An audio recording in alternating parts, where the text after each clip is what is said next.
आज जिस जगह पर आप बैठे हो वह जमीन आज से करोड़ों साल पहले 8,500 डिग्री के तापमान से उबल रही थी। जिस जगह पर आप बैठे हैं वह जगह लाखों सालों तक बर्फ से ढकी हुई थी। और ये दोनों बातें सच हैं। इस 10 मिनट की वीडियो के अंदर आप पृथ्वी के 450 करोड़ साल के सफर को देखने वाले हैं। इस रोचक सफर के लिए इस वीडियो के अंत तक अवश्य बने रहें। जिस जगह आज हमारा सौर मंडल है वहां विभिन्न प्रकार की गैस और धूल के बादल हुआ करते थे। वैज्ञानिकों के मुताबिक धूल के बादलों से दूर एक तारा हुआ करता था। समय के साथ साथ उस तारे की ऊर्जा कम होने लगी, जिसके कारण उसके अंदर एक विशाल विस्फोट हुआ। विस्फोट की वजह से अंतरिक्ष की धूल एक दूसरे से टकराने लगे। इस दौरान बादलों में स्थित धूल के कण दबाव और गर्मी के कारण बड़े उल्का पिंड और पत्थरों में परिवर्तित हो चुके थे। और इसी दबाव की वजह से इन बादलों में स्थित रेडियो एक्टिव पदार्थ ने ग्रेविटी का निर्माण किया। इस ग्रेविटी के कारण बीच में हाइड्रोजन और हीलियम इकट्ठा होने लगे। इस भयंकर दबाव के कारण एक विशाल विस्फोट हुआ और इसी विस्फोट के कारण हमारे सूरज का जन्म हुआ। अंतरिक्ष में घूम रहे क्षुद्र ग्रहों में भारी वजन की वजह से सूरज के करीब आकर सूरज की परिक्रमा करने लगे। पृथ्वी पर ग्रेविटी होने की वजह से सूरज की परिक्रमा करने वाले पिंड अब पृथ्वी की परिक्रमा करने लगे और धीरे धीरे टूटकर यह पृथ्वी पर गिरते रहे। और ऐसी घटना हमारे पड़ोसी ग्रह थिया पर भी हो रही थी, जिसके कारण ही पृथ्वी के और करीब आने लगा। और इस भयंकर टकराव की वजह से पृथ्वी के हिस्से के रूप में अंतरिक्ष में फैल गए और एक रिंग की तरह पृथ्वी का चक्कर लगाने लगे। इसी बीच हमारे चांद का भी निर्माण होता है। उस वक्त पृथ्वी पर सिर्फ एक ही समुद्र हुआ करता था और वो 1900 डिग्री सेल्सियस के तापमान पर उबल रहा था। समय के साथ साथ पृथ्वी धीरे धीरे ठंडी हो रही थी, जिसके कारण पृथ्वी के भारी तत्व जैसे धातु और रेडियो एक्टिव पदार्थ पृथ्वी के केंद्र में जाकर इकट्ठा हो गए और हल्के पदार्थ पृथ्वी की सतह पर आ गए। लाखों सालों तक पृथ्वी पर उल्का पिंडों की बरसात हुई। बरसात होती रही और धीरे धीरे पृथ्वी की ऊपरी सतह पानी निकलता था। वैज्ञानिकों के मुताबिक यही वह वक्त था जब दूर गहरे पानी के अंदर निकलते ज्वालामुखियों से पहली बार सूक्ष्म जीवों का निर्माण हुआ। लाखों सालों बाद एक वक्त ऐसा आया जब पृथ्वी की पूरी सतह पानी से ढक चुकी थी। लेकिन जब पृथ्वी की ऊपरी जमीन और ठंडी हो जाती है तब पृथ्वी के अंदर की गर्मी बाहर नहीं निकल पाती, जिसके कारण ज्वालामुखियों का निर्माण होता है। और आने वाले लाखों सालों तक ज्वालामुखियों का निकलना जारी रहा, जिससे पानी के ऊपर जमीन का निर्माण हो रहा था। इस वक्त भी पृथ्वी पर वातावरण न होने की वजह से अंतरिक्ष से उल्का पिंडों की बरसात हो रही थी और पृथ्वी का एक दिन 12 घंटे का हुआ करता था। साल बीतते गए और धीरे धीरे सूक्ष्म जीव विकसित होते गए और समूहों में रहने लगे। आज से लगभग 250 करोड़ साल पहले पहली बार पृथ्वी पर ऐसे जीवों का निर्माण हुआ जो जीने के लिए इस पानी के अंदर के रहते थे। इस वक्त तक पृथ्वी पर ज्यादातर ज्वालामुखी निकलना बंद हो गया था।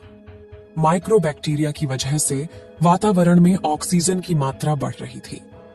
वातावरण में ऑक्सीजन बढ़ने की वजह से पृथ्वी का वायुमंडल बनना शुरू हुआ, जिसकी वजह से पृथ्वी के ज्यादातर हिस्सों में यह सूक्ष्म जीव फैल गए। सालों बाद एक वक्त ऐसा आया जब पृथ्वी में ज्यादा ऑक्सीजन बढ़ने के कारण यह सूक्ष्म जीव बढ़ने शुरू हो गए। उस वक्त तक पृथ्वी का वातावरण ठंडा होने के साथ साथ ऑक्सीजन और आयरन की मात्रा भी बढ़ चुकी थी। वक्त बीतने के साथ साथ धरती की टेक्टोनिक प्लेट्स में दरार होने लगी और जमीन का लावा बाहर निकलने लगा, जिसके कारण पृथ्वी के वातावरण में कार्बन डाइऑक्साइड की मात्रा बहुत बढ़ गई और पृथ्वी पर एसिड की वर्षा शुरू हो गई, जिसकी वजह से पृथ्वी का तापमान घटने लगा और तापमान इतना घटा कि पृथ्वी के ऊपर मौजूद पानी बर्फ में परिवर्तित होने लगा। आमतौर पर जब धरती पर सूरज की किरणें गिरती हैं, तब जमीन उन किरणों को सोख लेती है। मगर क्योंकि पूरी पृथ्वी बर्फ से थक चुकी थी और बर्फ सफेद और चमकीली होती है, जिसके कारण सूरज की किरणें धरती पर गिरने के बाद वापस चली जाती थीं। इसी कारण से पृथ्वी कई लाखों सालों तक बर्फ से ढकी रही।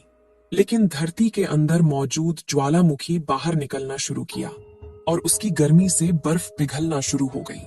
इसी बीच जो पृथ्वी की गहराई में बचे कुछ सूक्ष्म जीव धीरे धीरे बदल रहे थे और अब वह ऑक्सीजन को अपने शरीर को बड़ा और जटिल बनाने के लिए इस्तेमाल करने लगे थे।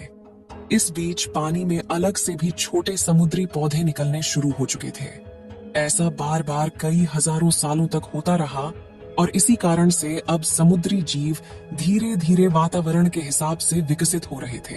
इस बीच कई सारे जीव समुद्री जंगल से विलुप्त हो गए, मगर जो बच गए वो धीरे धीरे पृथ्वी के बदलते तापमान के हिसाब से ढलते गए। धीरे धीरे वातावरण में ऑक्सीजन की मात्रा बढ़ने लगी और पृथ्वी पर होने वाली एसिड की वर्षा कम होने लगी। वातावरण में ऑक्सीजन आने की वजह से पृथ्वी की ओजोन लेयर मोटी होने लगी और आज से लगभग 47 करोड़ साल पहले पृथ्वी की ऊपरी सतह पर पहली बार प्लांट उगना शुरू हुआ। वक्त के साथ जमीन पर अलग अलग प्रकार के पौधे और पेड़ उगना शुरू हुए। ये वो वक्त था जब समुद्री जानवर समुद्र से बाहर निकल रहे थे और जमीनी जानवरों में परिवर्तित हो रहे थे। धरती की ज्यादातर जमीन एक जगह इकट्ठा हो चुकी थी, जिसे आज हम एशिया महाद्वीप के नाम से जानते हैं। पृथ्वी का वातावरण और तापमान लगभग स्थिर हो चुका था और अब करीब 21 से 23 घंटे का दिन हुआ करता था। अब समुद्री जीव पानी से बाहर रहने लगे थे और वातावरण के हिसाब से उनके शरीर का रंग रूप बदल रहा था। धीरे धीरे ये जमीनी जानवर डायनासोर में परिवर्तित हो गए और उनका शरीर लंबा और विशाल रूप से विकसित होने लगा। कुछ डायनासोर शिकार किया करते थे, जिसके कारण वे छोटे और तेज होते चले गए। ज्यादातर जमीन रेगिस्तान और बंजर हो चुकी थी और ज्यादातर जंगल समुद्र के करीब हुआ करते थे, जिसमें डायनासोर रहा करते थे। पृथ्वी की ज्यादातर ऊपरी जमीन पानी के संपर्क में आने लगी, जिसके फलस्वरूप पृथ्वी पर हरियाली बढ़ती गई, जिसकी वजह से डायनासोर और ज्यादा विभिन्न और विशाल होते चले गए। डायनासोर ने आने वाली लगभग 20 से 30 करोड़ सालों तक पृथ्वी पर राज किया। आज से लगभग 6.5 करोड़ साल पहले पृथ्वी की तरफ आज के माउंट एवरेस्ट से भी बड़ा लगभग 4.5 लाख करोड़ किलो जितना वजन उल्का पिंड लगभग 80,000 किलोमीटर प्रति घंटे की स्पीड से पृथ्वी की तरफ आ रहा था और वह जलते हुए सीधा पृथ्वी से टकराया। इस टकराव से निकलने वाली ऊर्जा आज के 10 करोड़ परमाणु बम एक साथ फटने के बराबर थी। कुछ ही घंटों में पूरी पृथ्वी के वातावरण में हानिकारक गैस और धूल की वजह से पृथ्वी नष्ट हो चुकी थी। डायनासोर भी मारे गए। इस वक्त हमारे पूर्वज यानी चूहे जमीन के अंदर रहा करते थे, जिसके कारण वह इस विशाल प्रलय से बच गए। पृथ्वी का वातावरण पूरी तरह से काला और अंधेरा हो चुका था, जिससे धूप भी जमीन तक नहीं पहुंच पा रही थी। धूल और हानिकारक गैस के कारण पृथ्वी पर फिर से एसिड की वर्षा शुरू हो गई और फिर पृथ्वी ठंडी होकर बर्फ से ढक गई। लेकिन इस बार पृथ्वी पर बर्फ लाखों सालों तक नहीं जमी रही और 80 से 90 हजार साल बाद यह पिघलनी शुरू हो गई। जैसे ही धरती पर वातावरण फिर से पहले जैसा होने लगा, वैसे ही ये छोटे जीव जमीन से बाहर आना शुरू हो गए। यही चूहों ने खाने की तलाश में दर दर भटकना शुरू किया और धीरे धीरे 2 पैरों पर चलना शुरू किया, जिससे बंदरों में तब्दील होते चले गए और धीरे धीरे उनके शरीर का रंग रूप वहां के मौसम के हिसाब से बदलता गया। वक्त के साथ साथ हम आदिवासी बने, हमने हथियारों का आविष्कार किया और धीरे धीरे इंसान के रूप में विकसित हुए। हमने धर्म से लेकर परिवार, भाषा और संस्कृति का निर्माण किया और वक्त के साथ साथ हम विकसित होते चले गए और आज हम इस पृथ्वी की सबसे विकसित प्रजाति बन चुके हैं।